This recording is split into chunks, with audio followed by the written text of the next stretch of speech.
Ratusan para pengacara itulah yang sesungguhnya menghancurkan Said Didu. Ditulis oleh Ferry Fadli di siwar.com. Sebelum kita lanjut, jangan lupa klik tombol subscribe dan nyalakan loncengnya agar tidak ketinggalan informasi terbaru dari Redaksi TV. Dalam ilmu kedokteran jiwa ada istilah megalomania atau yang biasa disebut waham kebesaran. Istilah ini dipakai untuk menyebut orang-orang yang memiliki kelainan mental yang punya keyakinan palsu, padahal realitanya tidak demikian. Di antara ciri orang yang menderita ini adalah merasa dirinya orang besar, sangat penting, paling keren, paling berkuasa, paling berpengaruh, dan tidak ada lagi manusia yang mampu untuk menandinginya. Salah satu contoh orang yang mengalami waham kebesaran ini adalah Rocky Gerung. Karena coba kita perhatikan kalau dia lagi diskusi, pernyataan-pernyataan yang ia sampaikan rumit dan tidak jelas. Yang mana hal ini terjadi karena si Rocky mengalami disorientasi pemikiran yang tidak jelas di mana ujung pangkalnya.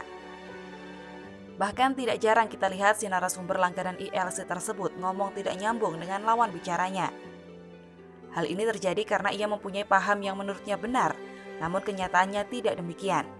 Sehingga terjadilah debat panas yang gak bermutu. Kemudian ada lagi loh orang yang mengalami waham kebesaran ini, dan orang itu masih tetap satu kelompok dengan Rocky, yakni Said Didu.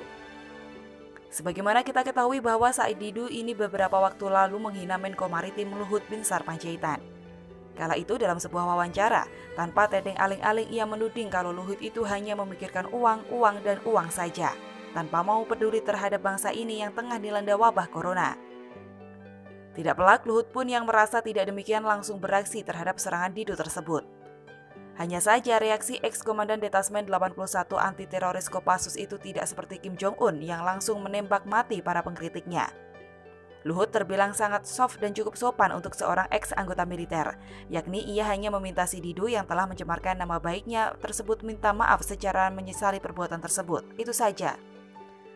Tapi dasar si Didu ini merasa orang yang derajatnya lebih tinggi dari Luhut, karena faktor waham kebesaran tadi permintaan maaf itu tidak diturutinya. Demi nama baiknya, harga dirinya dan keluarganya, Luhut pun terpaksa melaporkan Said Didu ke polisi. Buntut dari laporan itu, si Didu sudah dipanggil oleh polisi untuk dimintai keterangan. Tapi karena kadar nyinyir jauh lebih tinggi daripada mentalnya, ia tidak memenuhi panggilan polisi tersebut.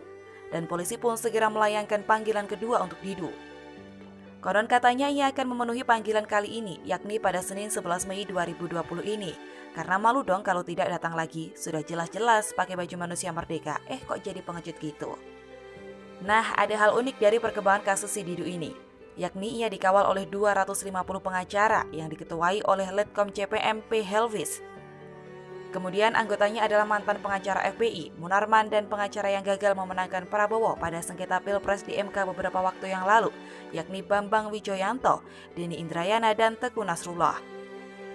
Sementara si Teguh Nasrullah ini kita tahu sendiri bagaimana rekam jejaknya. Ia pernah disebut-sebut melakukan pencabulan terhadap 10 mahasiswi pada tahun 2000 dan 2001 silam, saat ia masih menjadi dosen di UI. Dan akibat dari ulah bejatnya tersebut, Nasrullah langsung dipecat dari UI.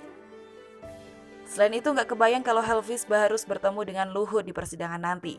Letnan Kolonel bertemu dengan Jenderal gitu loh. Minimal ia harus hormat gerak dan tunduk kepada Luhut. Kalau nggak mau disuruh push up 100 kali. Bikin malu aja si Didu ini. Letkol kok disuruh tarung lawan Jenderal. Jelas nggak seimbang lah. Hanya saja kalau diperhatikan lebih jauh, sebenarnya yang menjerumuskan Said Didu ini adalah para pengacara pendukungnya tersebut dan para netizen yang membelanya lewat tagar. Karena dengan dibela ia akan semakin tinggi hati, sehingga semakin enggan meminta maaf dan mengakui kesalahan. Padahal untuk saat ini hal yang paling mudah, aman, dan efisien untuk Didu bisa bebas dari penjara adalah dengan meminta maaf kepada Luhut. Tidak ada pilihan lain selain itu. Lagian pula mungkin dikiranya putusan bersalah atau tidak seseorang terdakwa di pengadilan itu berdasarkan voting para pengacara. Sehingga sebegitu noraknya menyiapkan pengacara sebanyak itu. Padahal kenyataannya cukup 2 alat bukti saja, seseorang sudah bisa dinyatakan bersalah menurut hukum. Mau dibela oleh ratusan atau bahkan mungkin ribuan pengacara kayak gak ada pengaruhnya sama sekali. Apalagi tuh para pengacara merupakan mantan pengacara Prabowo di Pilpres 2019 lalu, yang kita tahu sendiri kualitasnya bagaimana. Seperti mengajukan gugatan salah alamat, menyajikan bukti yang tidak kuat, tidak lengkap, dan berantakan, serta mengajukan dalil yang tidak relevan. Jadi si Didu ini meskipun sudah didukung lewat tagar oleh netizen dan didukung oleh banyak pengacara, tidak menutup kemungkinan ia tetap akan dijebloskan ke penjara. Coba kalau dia minta maaf, selesai urusan. Gak perlu pakai bayar pengacara dan buzzer segala. Emang kalau masuk penjara, para pengacara itu mau nemenin? Kagak Ferguson, karena mereka mau cari duit lewat kasus lain.